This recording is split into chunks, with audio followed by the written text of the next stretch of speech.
Today you're going to do an activity called hexagonal thinking. It's called hexagonal thinking because you're going to use the hexagons to show your thinking. You'll notice that there are terms on the left side of the slide. Your job will be to connect those terms to each other by moving them onto the hexagons and then seeing what kind of connections you can make. In this example, you see a bunch of science terms. A hexagon has 6 sides, so you could theoretically connect one word to 6 others. This is the end result of what those connections might look like. You'll notice here that the student has moved the terms onto the hexagons and then connected them to each other. Check out greenhouse gases. That student was able to connect 6 other words to greenhouse gases. But on the other hand, check out the word carbon dioxide. The student was only able to connect it to one other word, fossil fuels. Your connections might look clumped together like this, or it might be more spread out. It really depends on how you understand each of these terms and how you think they relate to each other. Do you see all the arrows with the numbers on them? After all of the terms are connected in some way, you will pick your strongest, best connections and explain them. This student was asked to pick their top 5 connections. Your teacher may have different directions for you. Once you move the arrows to show your best, strongest connections, you will go on to explain those connections. Let's check out what this student did.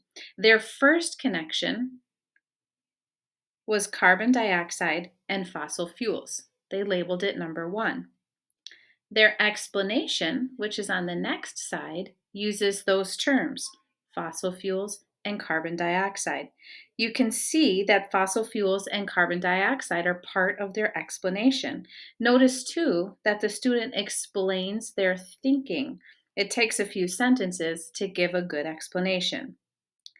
So here's how you would approach this activity. The first thing you would do is move the hexagons off of the slide so that you have some blank working space.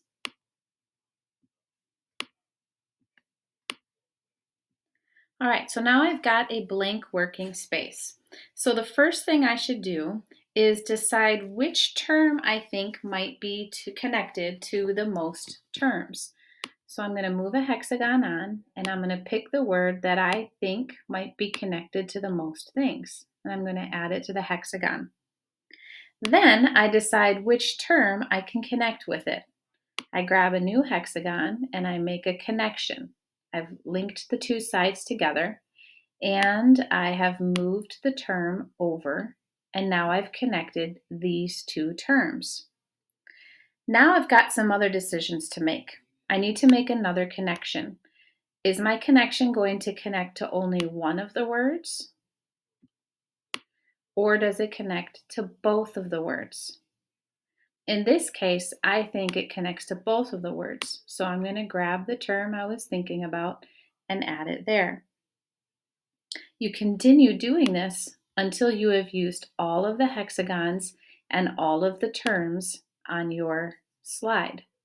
Okay, you'll see here that I have added the terms to the hexagons and I've connected them.